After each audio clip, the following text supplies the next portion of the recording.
इस वीडियो में मैं आप लोगों को एक ऐसा फार्मूला बताऊंगा। इस फार्मूले का उपयोग करके आप किसी भी साइज की कटोरी ब्लाउज की कटिंग कर सकते हैं। ना इसमें आपको कटोरी नापने की जरूरत पड़ेगी, ना ही बेल्ट का, यानी कि ऊपर से हमको कितने इंच में बेल्ट लगाना है या फिर किस साइज में हमको कितना कटोरी रखना है। इस सभी चीज़ों का झंझट इस वीडियो को देखने के बाद आप लोगों का खत्म हो जाएगा। नमस्कार दोस्तों, मैं हूं गणेश देवांगन और मेरे चैनल सिलाई क्लास में आप लोगों का स्वागत करता हूं। कि जब हम कटोरी ब्लाउज की कटिंग करते हैं तो साइज के अकॉर्डिंग हमको कटोरी लेना पड़ता है और साइज के अकॉर्डिंग हमको ऊपर से बेल्ट का निशान लगाना रहता है। तो इस वीडियो में मैं जो फार्मूला बता रहा हूँ वो फार्मूले से आप किसी भी साइज के कटोरी ब्लाउज की कटिंग कर सकते हैं। ये वीडियो बहुत ज़्यादा इंपॉर्टेंट है, तो आप लोग वीडियो को कंटिन्यू और पूरा जरूर देखें। चैनल में नए हैं तो चैनल को सब्सक्राइब करके बेल आइकन के बटन को दबाएं, जिससे कि ऐसी लेटेस्ट वीडियो की अपडेट आप लोगों को मिलती रहे। सबसे पहले तो हम ब्लाउज के मेजरमेंट को समझ लेते हैं। ये जो मेजरमेंट है ये सिले हुए ब्लाउज से लिया गया है। इसकी वजह से हम इसमें कोई भी कम ज़्यादा नहीं करेंगे। सिले हुए ब्लाउज से मेजरमेंट कैसे लेते हैं उसका भी मैंने वीडियो बनाया हुआ है, जो ऊपर आई बटन में दे रहा हूँ, आप चाहे तो उसे देख सकते हैं। पहले तो हम मेजरमेंट को समझ लेते हैं।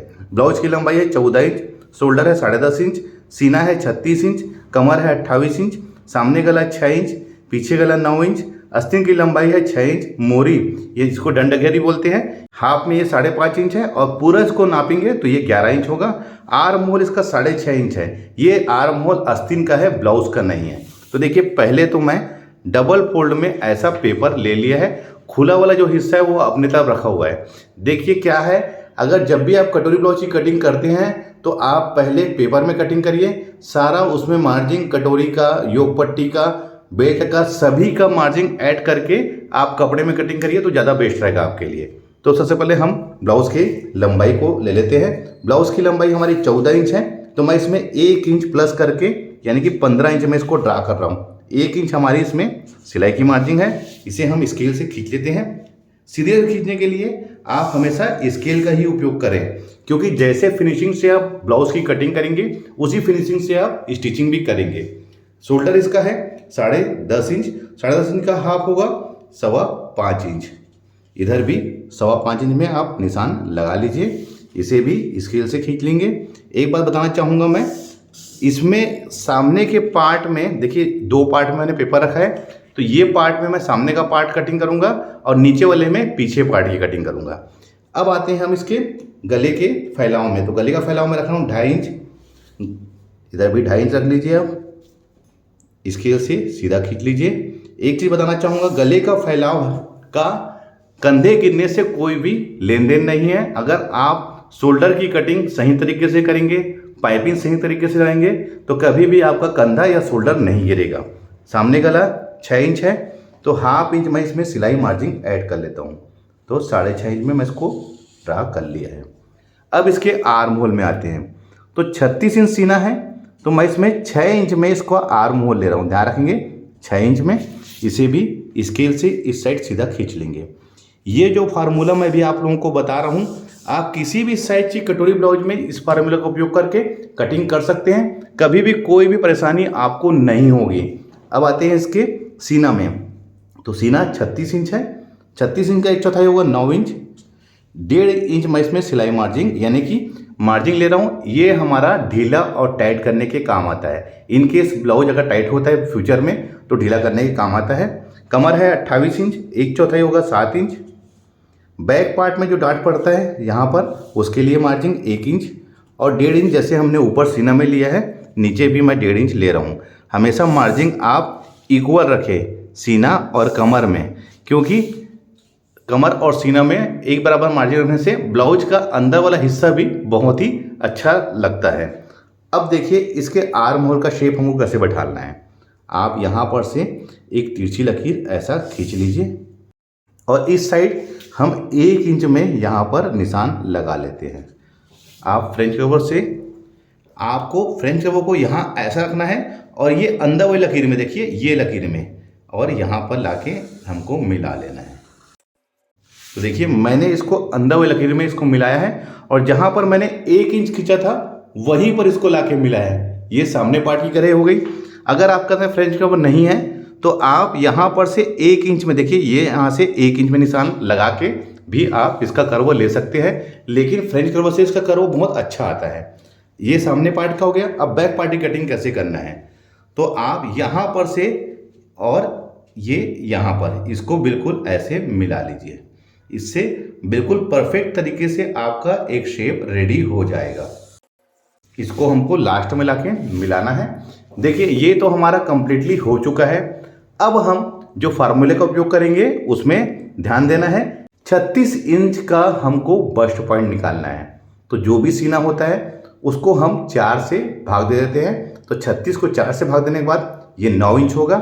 9 इंच में हमको 1 इंच प्लस कर लेना है। 10 इंच और हाफ इंच हम ऊपर की मार्जिन 10.5 इंच में आप इसको यहाँ पर मार्क कर लीजिए। ये आपको हर साइज में ऐसे ही निकालना है। इसका में ऊपर बस्ट का लंबाई यानी कि ऊपर से हमको लंबाई कितने इंच में लेना है। देखिए मैंने ऊपर से इसको 10.5 लिया है क्योंकि 36 इंच सीना है। 4 से भाग कर देने के बाद 9 आएगा। 9 में 1 इंच प्लस करके 10 और हाफ इंच हमको सिलाई मार्जिन, तो टोटल 10.5 इंच हो जाएगा। अब ये तो हमारा बस्ट का ऊपर से दूरी हो गया। अब यहाँ से हमको बेल्ट निशान लगाना है। आपको ये फार्मूला से हर ब्लाउज की कटिंग करना है, कुछ नहीं। आप यहाँ नीचे में 2 इंच में निशान लगा लीजिए। ये हमारा बेल्ट का निशान है, यानी कि साइज कोई भी हो हमको 2 इंच की दूरी में हमको इसको बेल्ट निकालना है। ध्यान रखेंगे 2 इंच की दूरी में, ये बात को आपको विशेष ध्यान रखना है। अब हमें कटोरी का इसमें निशान लगाना है। तो कुछ नहीं करना है, हमको कोई भी गुणा भाग नहीं करना है। सिर्फ हमको इस लकीर से 2.5 इंच में ऐसा निशान लगा लेना है, ये 2.5 इंच में। तो ये वाला जो पार्ट है ये हमारी कटोरी बनेगी, यानी कि इस लकीर से हमको 2.5 इंच में निशान लगा लेना है। अब इसको मेजरमेंट कर लीजिए कितना आ रहा है। तो देखिए ये आ रहा है करीब 6.25 इंच। तो यहाँ पर भी आप 6.25 इंच में ऐसा निशान लगा लीजिए। और इस साइड में हमको लगाना है निशान यहाँ पर से 2 इंच में। ध्यान रखिए कहाँ पर, ये जो तिरछी लकीर यहाँ पर है इसके सीध में, यहाँ पर 2 इंच में। और इस साइड निशान लगाना है हमको 5 इंच में, ये 5 इंच। यहाँ पर हमने 5.5 लिया है। कैसे लिए 5.5? यहाँ से 2.5 इंच छोड़ के, ध्यान रखेंगे इस जगह से 2.5 इंच छोड़ के मैंने निशान लगाया है। उसके बाद ये वाला जो पार्ट है हमारा कटोरी बनेगा। तो अब इसको ऐसा एक राउंड शेप लाते हुए मिला लीजिए जहाँ पर हमने सभी लाइन को लिया है, ये ऐसे। तो ये वाला पार्ट ही हमारा कटोरी बनेगा। ध्यान रखेंगे यही वाला पार्ट हमारा कटोरी बनेगा। इसको मैं फेयर कर लेता हूँ जिससे कि आपको समझने में आसानी हो। ये वाला पार्ट हमारा कटोरी बन गया। देखिए इसका शेप कितना बेहतरीन आया है। आपको इसी तरीके से ही कटोरी का साइज लेना है। यहाँ से 2.5 इंच छोड़ के इधर वाला पार्ट जो है वो कटोरी बनेगा। अब इसका सेंटर ले लेना है हमको। इसको सेंटर आप ऐसा निकाल लीजिए यहाँ पर और वैसे ही यहाँ पर। तो ये इसका मेन बस्ट का हमारा डॉट का निशान हो गया है। ये देखिए अब हमें इसमें बेल्ट का एक शेप लेना है। तो इस साइड से हमको 1.25 इंच और इस साइड भी करीब करीब हमको 1.25 से 1 इंच। आप चाहे तो यहाँ पर भी 1 इंच ले सकते हैं। इसको यहाँ पर ऐसे एक शेप में ले लीजिए। ये कंप्लीटली हमारे कटोरी ब्लाउज का ड्रा हो गया है। अब हम इसको अलग अलग पार्ट में कटिंग कर लेते हैं।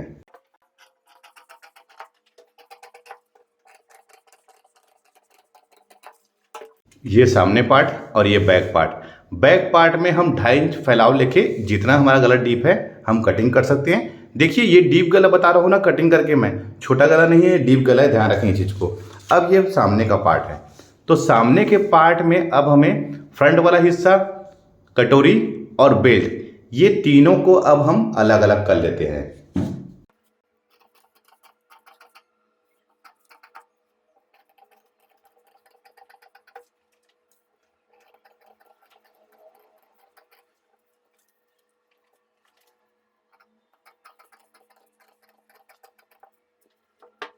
तीनों पार्ट अलग अलग कटिंग हो गया है। इसमें हमको कोई मार्जिन नहीं देना है। इसमें हमको नीचे के साइड में 1.25 इंच यानी कि 1/4 इंच कम 1 इंच के नीचे मार्जिन देनी है कपड़े में जब हम इसको कटिंग करेंगे। और कटोरी में हमको अभी मार्जिन देना है क्योंकि हम इसको एज इट इज जोड़ देंगे तो बिल्कुल भी फिटिंग नहीं आएगी।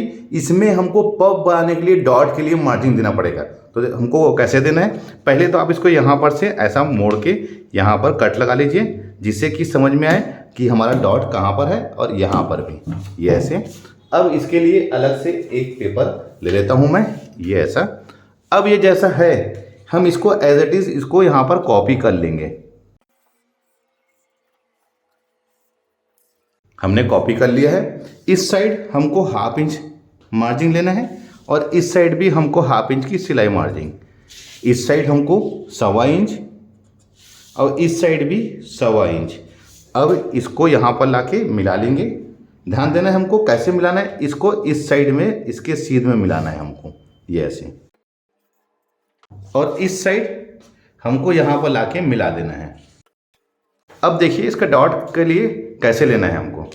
यहाँ से टेप रख के आप डायरेक्ट 3.5 में निशान लगा सकते हैं या फिर यहाँ पर से हमको 1.5 इंच में निशान लगाना है यहाँ पर। अब देखिए इसको आप सीधा ऐसे कर लीजिए पहले तो, ये ऐसे। उसके बाद इसको यहाँ पर लाके मिला लीजिए जहाँ पर हमने नीचे में निशान लगाया है, और इसको भी इस साइड यहाँ पर मिला लीजिए। तो ये कटोरी का हमारा एक ड्राफ्ट हो चुका है। अब इसको भी हम कट कर लेते हैं।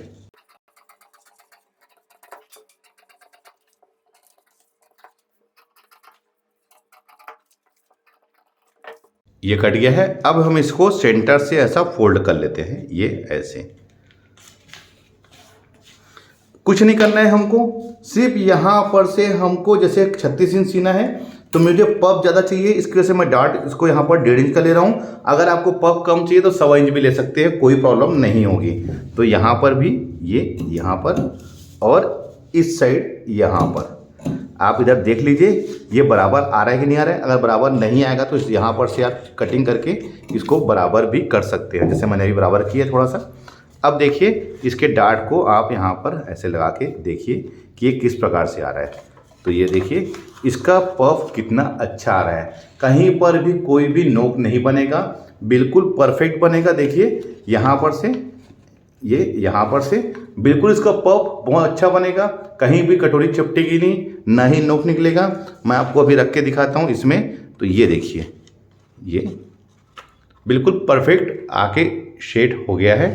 अब इसमें एक चीज़ ध्यान रखना है, जब भी हम कटोरी की जब कटिंग करते हैं तो ये कटोरी इस साइड से करीब करीब 1 इंच हमारा बड़ा होना चाहिए। अगर ये इसी के बराबर रहेगा तो स्टिचिंग करते समय ये कटोरी हमारी छोटी पड़ जाएगी, और कभी भी हम कपड़े में जब स्टिचिंग करते हैं तो हमको कोई भी पार्ट को खींच के नहीं सिलना है, बिल्कुल हल्के नम हाथों से ही सिलना है। इस फार्मूले से आप किसी भी साइज की कटोरी ब्लाउज की कटिंग कर सकते हैं। कटोरी का नापने का या याद रखने का जरूरत नहीं है, बस हमको यहाँ पर से 2.5 इंच में निशान लगा के बाकी पार्ट को हमको कटोरी लेना है। ये फार्मूला सभी साइज के लिए अप्लाई है। अब आते हैं हम आस्तीन में। तो देखिए आस्तीन की कटिंग करने के लिए मैंने डबल फोल्ड में ये पेपर ले लिया है, इसको भी हम स्केल से यहाँ पर सीधा खींच लेते हैं। ये हमारी मार्जिन है फोल्ड होने के लिए। आस्तीन की लंबाई हमारी 6 इंच है, तो 6.5 में ड्रा कर रहा हूँ, इधर भी 6.5 इंच में ड्रा करूँगा। और यहीं पर से 3.5 इंच में एक निशान और लाऊंगा। यही निशान हमारा आर्म होल होता है आस्तीन का, ध्यान रखेंगे। जहाँ पर मैंने 3.5 इंच का निशान लगाया है वही हिस्सा हमारा आर्म होल होता है आस्तीन का। ये हो गया। आस्तीन की जो गोलाई थी वो थी 5.5 इंच, 1.5 इंच में इसमें सिलाई मार्जिन लूँगा। आस्तीन का जो आर्म होल था वो 6.5 था, 1.5 इंच इसमें भी सिलाई मार्जिन लूँगा, क्योंकि सभी चीज़ों में हमने 1.5 इंच ही मार्जिन लिया है। इसे हम स्केल से सीधा खींच लेते हैं। अब देखिए 6.5 में यहाँ लिया हूँ तो 6.5 ऊपर वाले पार्ट में भी लूँगा। जो तरीका मैं आप लोगों को आस्तीन कटिंग करने का बता रहा हूँ ये तरीका बहुत ही बेस्ट है। इस तरीके से आप कटिंग करेंगे तो कभी भी साइड में झोल रिंकल्स नहीं आएगा। अब इसका हाफ ले लेना है, तो ये इसका हाफ होगा हमारा 6.5 का 3.25 इंच, यहाँ पर भी 3.25 इंच। इसे भी हम यहाँ पर एक सीधा खींच लेंगे। अब इसका भी हाफ ले लेना है, तो इसका हाफ ऐसे ले लीजिए 3.25 का, इधर भी ऐसे ले लीजिए, इसे भी हम स्केल से खींच लेंगे। अब इसका हाफ ले लेंगे, तो ये भी 3.5 इंच था हमारा, तो इसका हाफ होगा 2.25, यहाँ पर भी 2.25, और इसे भी हम स्केल से खींच लेंगे। एक तिरछी लकीर यहाँ पर से खींच लेंगे। ये तरीका बहुत बेस्ट तरीका है आस्तीन का शेप लेने का। अब हम यहाँ पर 1 इंच में एक निशान लगा लेंगे। देखिए मैंने यहाँ पर भी जब सामने पार्ट की कटिंग किया था तो इसकी गहराई के लिए यहाँ पर 1 इंच में मैं निशान लगा के यहीं पर इसकी गहराई मिलाया था। वैसी ही हमको आस्तीन की भी गहराई यहाँ पर 1 इंच में मिलाना है। अब देखिए क्या करना है हमको, फ्रेंच कर्व को आप ऐसा सेट करिए कि ये वाला पार्ट आके ये यहाँ पर आके मिल जाए। ये देखिए फ्रेंच को, अब इस कर्व को उल्टा कर लीजिए और यहाँ पर आके इसको मिला लेना है। देखिए जहाँ पर मैंने 1 इंच में निशान लगाया है। ध्यान देने वाली बात यह है कि यहाँ पर हमारा कोई भी कॉर्नर नहीं बनना चाहिए, बिल्कुल ऐसा राउंड शेप में आके मिलना चाहिए। ये सामने पार्ट की गहराई हो गई। बैक के लिए 2 इंच में निशान लगा लीजिए यहाँ पर, और फ्रेंच कर्व को अब यहाँ पर से हमको यहाँ पर लाके मिलाना है। इसे भी उल्टा कर लीजिए। अब इसको हमको लास्ट में लाके मिलाना है। जैसे हमने सामने के पार्ट को यहाँ मिलाया है, बैक पार्ट को यहाँ पर, हमने ब्लाउज में भी इसी तरीके से इसको ड्रा किया था। ये आस्तीन का ड्रा हो चुका है। अब इसको भी मैं कट कर लेता हूँ।